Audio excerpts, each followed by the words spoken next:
Coucou tout le monde.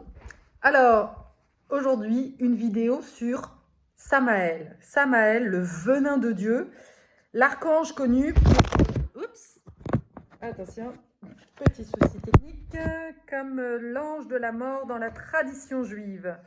C'est le moment de laisser mourir l'ancien, je le rappelle, je le dis haut et fort.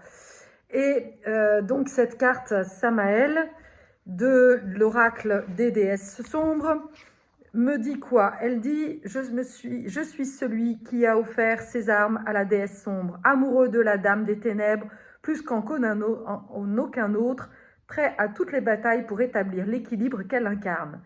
Je dépose ma sainte mort à ses pieds et accueille toutes ses filles sous la protection de mes ailes. Je renonce à la lumière aveuglante, à la gloire facile, au privilège de ceux qui ne se mêlent pas aux hommes et encore moins aux femmes. Je fais le choix le plus brutal d'être le chef de guerre des renégats, la tornade que tous combattront. Je me fais féminin et détesté. Je choisis la chute violente pour apporter l'équité. Je suis la guerre féminine, le venin androgyne, celui qui garde le savoir abyssal de la grande prêtresse. Je suis l'ange de toutes les controverses, amenant sa délicieuse révolution, appelle ma foudre et celle de mes armées pour livrer les batailles. C'est la déesse, la sombre protection de l'ange noir, son chef de guerre dévoué, l'ange Samaël. Alors Samaël, c'est aussi Lucifer. C'est celui qui aurait renié Dieu pour s'unir à Lilith, avec qui il forme l'androgyne rebelle qui secoue avec panache et irrévérence un monde empoussiéré par sa bigoterie et son incapacité à réfléchir par lui-même. J'ai tiré cette carte là à l'instant et j'avais vraiment envie de partager combien je sens en fait que cette énergie de Samaël m'a aidé, m'a soutenu en fait dans mon processus de transformation.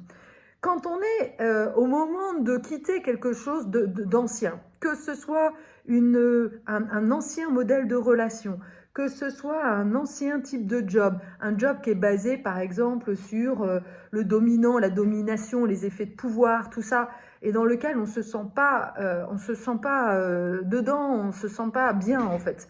Que ce soit encore une fois une relation où là encore il y a des effets de pouvoir, qu'il y en a un qui essaye de prendre le pouvoir parce qu'en fait, en réalité, il n'arrive pas à se connecter à son cœur ou n'importe quoi, eh bien, l'énergie en fait de Samaël est une façon en fait de reprendre le dessus. Et il y a deux façons, comme le dit très bien cette carte.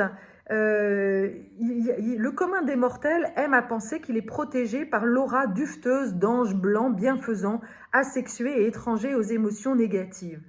La protection serait alors le domaine de la créature tout amour, profondément éthérée et assez passive.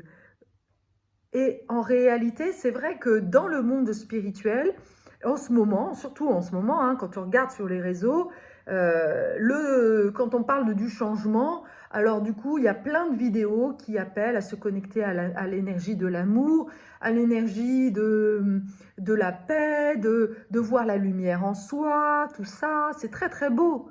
Oui, sauf que en réalité, si je me connecte à l'amour, c'est fort, mais ça ne change rien en fait, ça ne met rien en marche en fait. C'est bon un instant, c'est un peu comme une espèce de drogue en fait qui nous fait passer, qui nous fait toucher le nirvana. Et quand tu te réveilles, je l'ai déjà exposé dans une de mes vidéos, quand tu te réveilles dans ta réalité, bah, tu regardes, à peine tu as pris ton téléphone, tu vois le message d'une personne que tu aimes qui est en train de te quitter et là tu dis non mais c'est pas...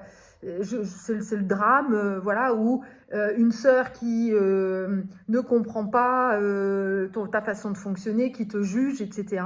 Et là, tu retombes, tu reviens direct dans le ici et maintenant, et c'est violent en fait. Et donc du coup, qu'est-ce que nous dit cette carte? Elle nous dit, vous savez que cette conception a passé son heure de péremption et que vos tripes appellent un ange de tempête capable de renverser l'adversité par tous les moyens. Vous n'avez pas peur de la destruction, qu'occasionne l'ange noir de la mort, de la justice tranchée, de son épée foudroyante, de son amour inconditionnel et résolument guerrier. Laissez un tel ange vous entourer et vous défendre, et à l'occasion, n'ayez pas peur de l'incarner.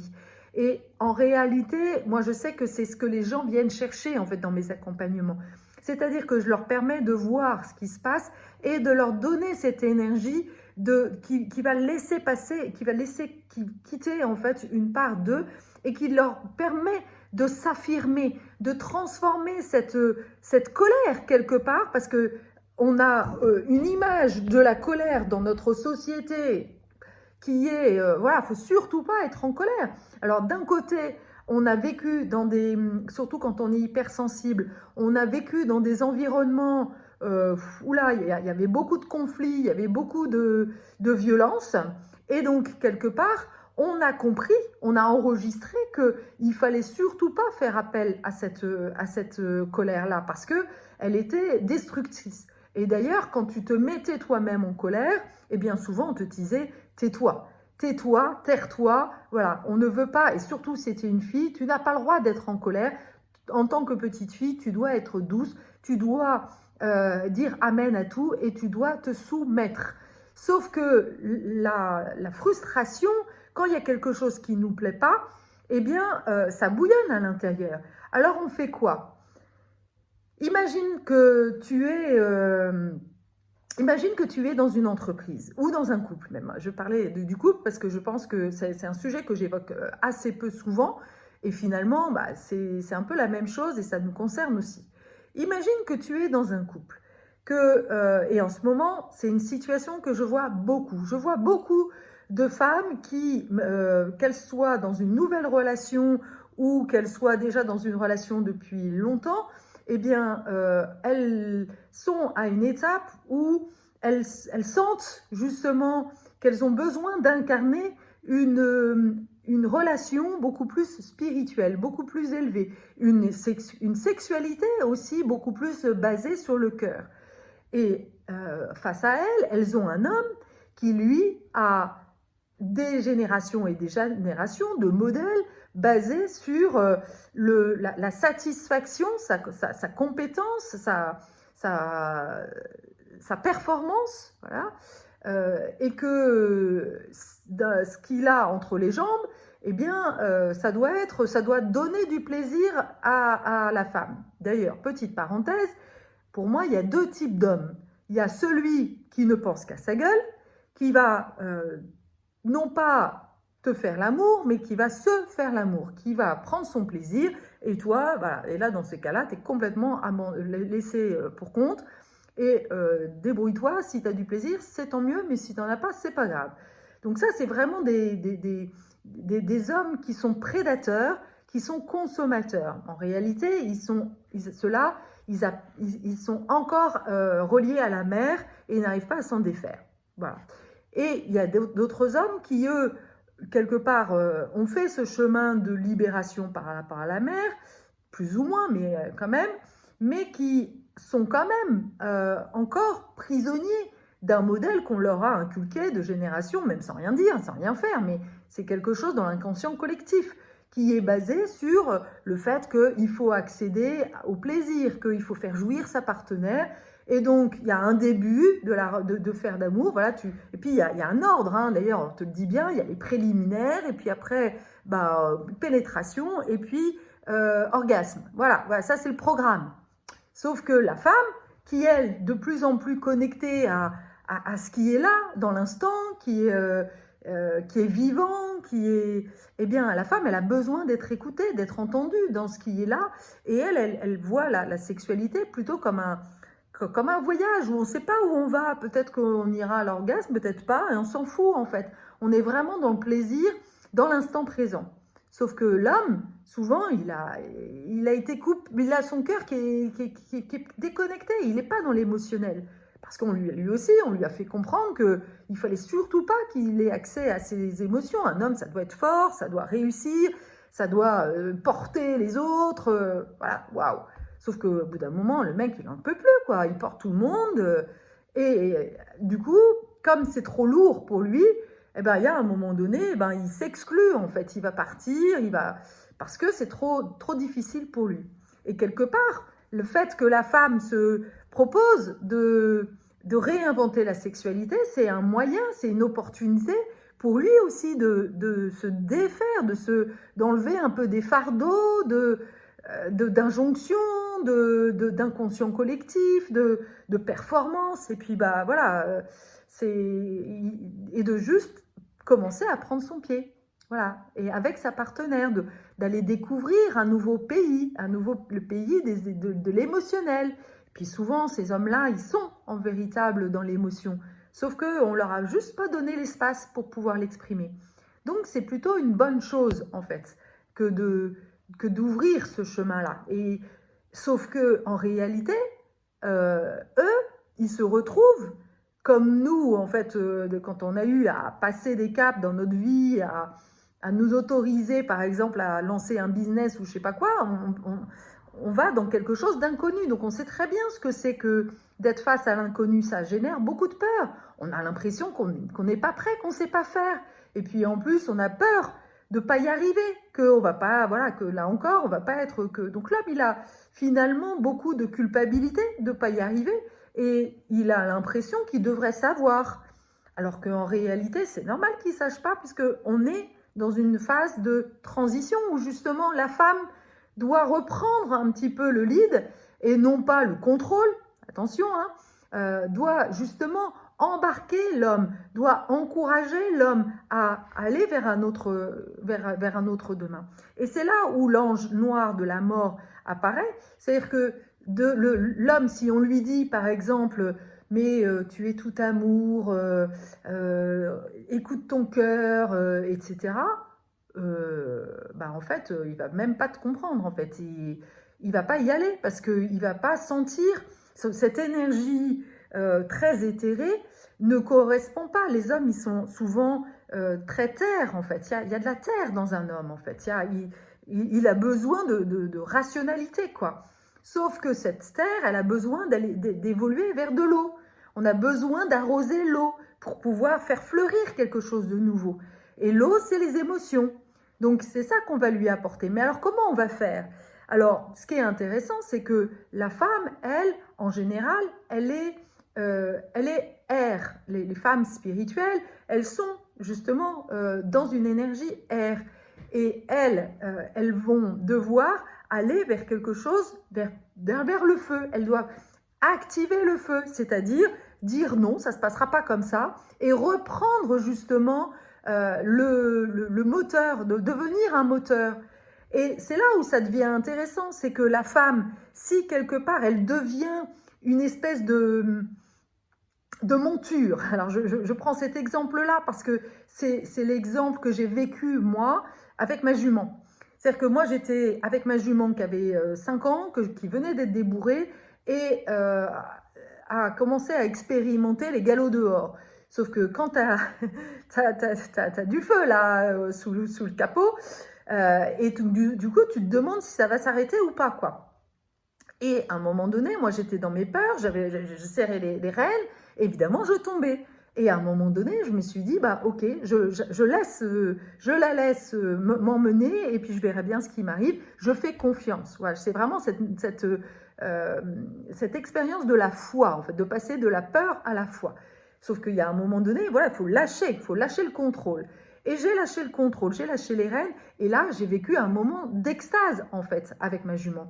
Eh bien, quelque part dans le couple, tu es cette jument, en fait. Toi, tu dois pas lâcher, tu dois lui dire, non, mais t'inquiète pas, fais-moi confiance, laisse-moi t'entraîner, quoi. Même si, au fond, tu l'as jamais fait. Et c'est là où, en fait, ça va être un peu youpla boum. C'est comme, c'est ce qui se passe aussi au moment de lancer une activité. Si tu n'as jamais accompagné les gens, tu sens que c'est quelque chose de tes rêves, mais tu ne l'as jamais fait. Alors du coup, tu vas passer ton temps à dire « Non, mais je ne suis pas prête. Je ne suis pas prête, c'est pas le moment, machin. » Et puis alors, tu vas voir des signes, et puis tu vas trouver des bonnes excuses pour ça. Et l'homme, il est là-dedans.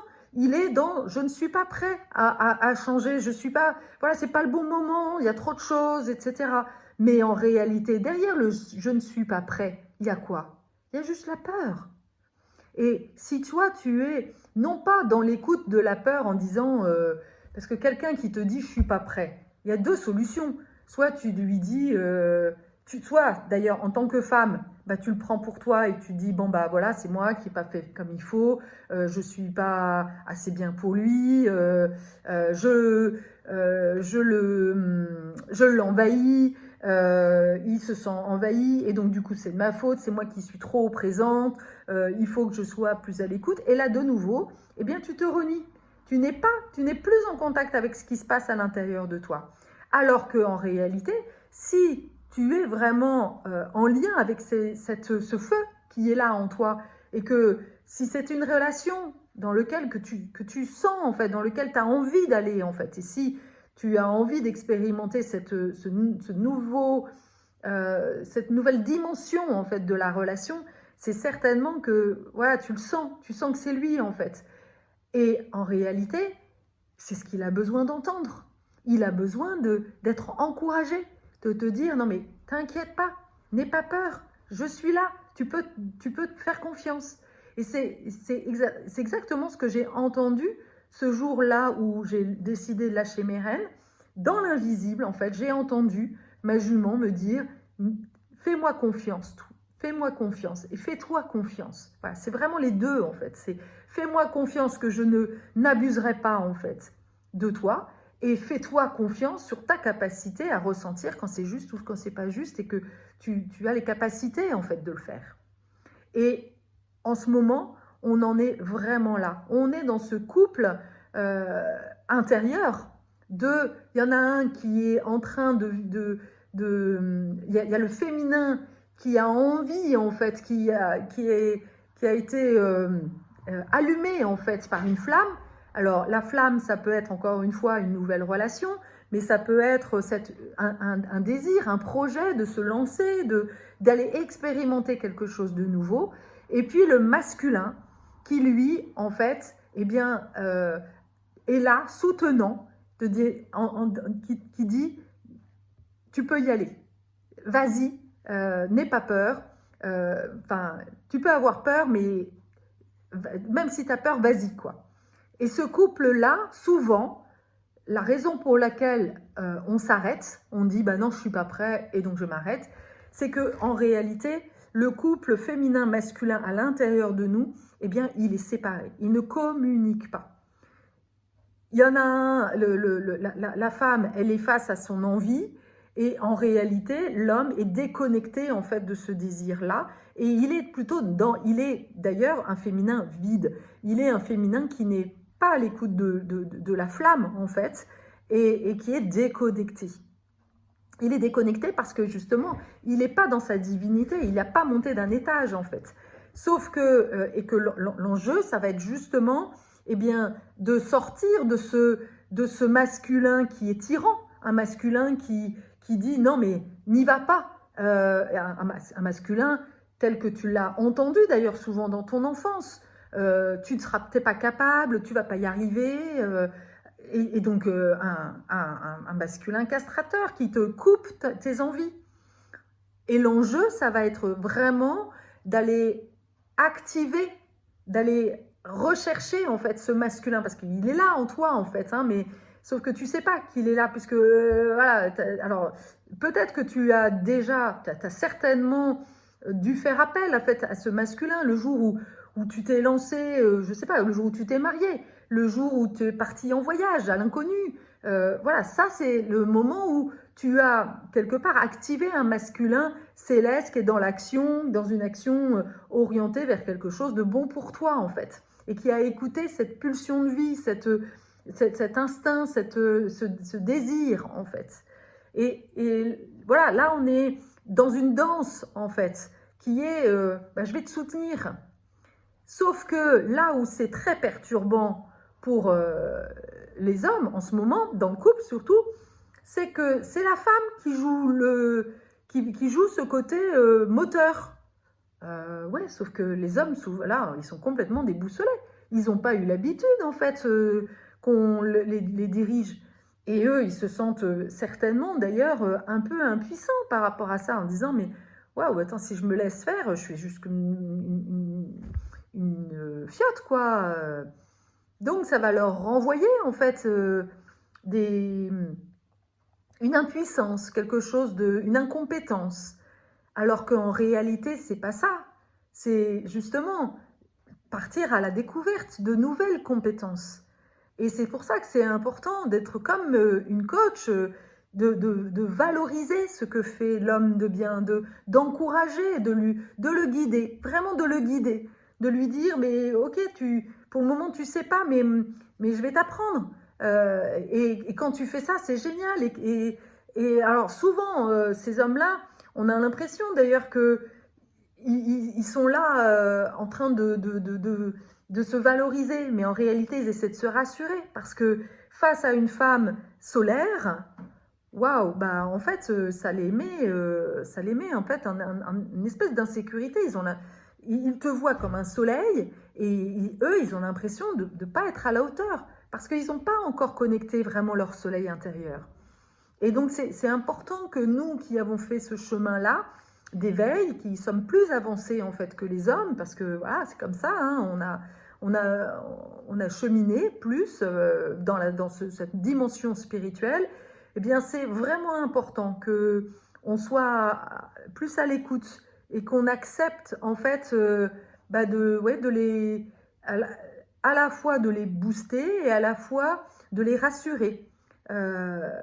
Sans tomber dans le côté gnangnan, parce que c'est pas de ça dont il s'agit. Hein.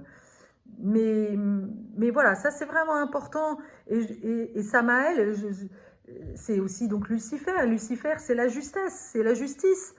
C'est celui qui soutient. Et d'ailleurs, je t'invite à regarder la série Lucifer qui montre en effet que lui-même, Lucifer, il a peur de son image de destructeur, parce qu'on a fait croire que c'était celui qui emmenait aux enfers, mais en fait non, il est celui qui justement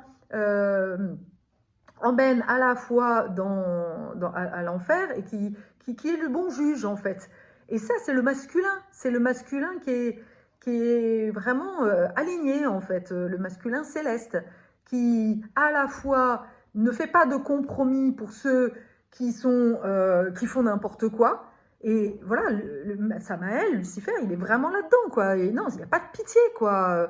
Pas de pitié pour les gens qui font n'importe quoi. Et à la fois, on encourage ceux qui sont, et il y a vraiment cette volonté, en fait, d'encourager ceux qui ont du cœur, ceux qui sont vraiment dans cette nouvelle terre. Alors, je regarde aussi la carte en ombre. Qu'est-ce qu'elle dit, cette carte en ombre? Elle dit « Le monde n'est pas toujours aussi blanc qu'il le fait croire. Pour vous protéger de ces attaques néfastes, vous devez d'en appeler à une protection et une riposte résolument guerrière, rebelle, venimeuse et rusée. Utilisez tous les savoirs cachés qui seront à votre portée. Ceux qui se font passer pour des gentils profitent de leur statut installé et approuvé en société pour vous écraser sans vergogne. Réveillez votre besoin de justice sombre. » Voilà, c'est exactement ça. N'ayez plus peur de la fulgurante protection de l'ange noir. Donc là, c'est là où c'est vraiment important de voir que la colère authentique, eh bien, elle est nécessaire. Quand tu es face à quelqu'un qui ne te respecte pas, que ce soit ta sœur, ton frère, ton père, ta mère, c'est non, quoi. C'est non. Et Samaël est vraiment dans cette justesse, dans cette protection de ton intégrité. Et c'est parce que, justement, tu sais aussi dire, et en tant que femme, pour en revenir à la relation, si à un moment donné, ce que l'on te propose ne te correspond pas, donc là, il n'est pas question de sabrer, mais de dire, bah non, ça me convient pas. Et aujourd'hui, c'est sûr que on est en train de déstabiliser les hommes, parce que là où, jusqu'à présent, on disait, bah tout me va, c'est pas grave, et qu'on se laissait faire, et qu'on se laissait soumettre, et qu'après, on était là à train de pleurer qu'on était des pauvres victimes violées ou je sais pas quoi, et on parle de consentement et machin. Mais oui, mais sauf que le consentement, il faut qu'on l'affirme. C'est à nous, en fait, c'est pas au mec de dire s'il te plaît, quoi. Là, faut arrêter. Non, c'est à la femme de dire, bah non, ça me convient pas. Et à ce moment-là, bah de l'homme à l'homme d'accueillir que, waouh, ah ouais, bah ouais, une femme qui me dit non, qu'est-ce que ça me fait chambouler, quoi. Et là, c'est un trésor, finalement, c'est un cadeau pour l'homme, parce que ça lui permet, justement, d'aller se connecter un peu à son émotionnel qu'il a jusqu'à présent mis sous cloche, parce qu'en vrai, il n'a pas eu vraiment d'occasion, en fait, de manifester cet émotionnel, tant qu'on lui dit oui à tout, et qu'il est un enfant gâté, tu comprends? Et donc là, c'est vraiment cette occasion voilà, de poser les choses et de nous sortir de cette culpabilité. Mais non, j'ai pas été assez bien, oh, j'ai été trop méchante, j'ai été ceci, cela. Non, je suis juste à l'écoute de ce qui est là. Et si la communication est positive, parce que là encore, il y a une façon de dire les choses. Si c'est quelqu'un qui vraiment est négatif et t'écrase, bon, bah là, tu vas peut-être pas prendre des formes et c'est OK. Mais si c'est une relation avec laquelle tu sens qu'il y a de l'amour en fait et qu'il n'y arrive pas, eh bien l'idée c'est de lui dire non, voilà, je vais t'apprendre à connaître mon corps, mais ce que tu me fais là, moi ça me correspond pas. Voilà, je suis pas comme tout le monde. Chaque corps est différent. Et je comprends bien que jusqu'à présent, eh bien peut-être que ça fonctionnait, mais moi je suis différente. Et donc je vais t'apprendre en fait. Je suis comme un espèce de guide du routard de mon corps, quoi. Et tu vas faire la même chose avec le tien. Et donc là, on redevient comme des enfants qui découvront une nouvelle relation. Et on réinvente la relation avec des nouveaux modèles basés sur justement l'égal à égal. Puisque peut-être que l'homme a la crainte de se faire de nouveau engloutir par la femme, surtout s'il a une mère qui était un peu castratrice et étouffante. Mais en réalité, s'il se connecte vraiment à son cœur, il va être capable de sentir que tu n'es pas comme les autres, que, voilà, que tu as vraiment cette vocation de partir à la découverte, de faire une danse à deux. Voilà, mais à un moment donné, ce qui est vraiment important pour moi, c'est que cette danse, elle commence à partir du moment où il y en a un des deux qui s'écoute et qui ose justement dire que ça ne lui convient pas. Et ça peut être, encore une fois, aussi quelque chose qui se passe toi toute seule. C'est-à-dire que si tu sens que ton travail ne te convient pas, à un moment donné, eh bien, il va falloir aussi que ton masculin à l'intérieur de toi écoute ça et t'aide à mettre en chemin. Souvent, on ne connaît pas en fait la façon de reconnecter les deux et c'est pour ça que l'on vient me voir. Parce que moi, j'ai déjà fait ce chemin, je connais en fait la façon de faire dialoguer entre mon féminin et mon masculin. Et donc du coup, je peux t'aider je t'apporte en fait cette impulsion, je te permets de l'expérimenter. Et donc, du coup, voilà, une fois que tu l'auras expérimenté, tu auras la vibration, tu auras l'expérience, tu auras l'empreinte, en fait. Et petit à petit, ça va devenir une habitude, ça va devenir quelque chose. Tu connais le chemin, en fait. Je suis là, moi, pour vraiment créer des nouveaux sillons et justement t'encourager à aller là où tu as peur d'aller, où tu ne te sens pas prête d'aller, mais en réalité, tu as tout à fait le potentiel d'y aller. C'est juste à enclencher des petites choses. Voilà, j'espère que ça, Maëlle, t'aura reconnecté justement à cette part de toi puissante, à cette puissance à l'intérieur de toi et à quelque chose, oui, de tranchant. C'est l'épée de vérité. Voilà. Et ça, il y a un moment donné, c'est pas négociable, quoi. À bientôt!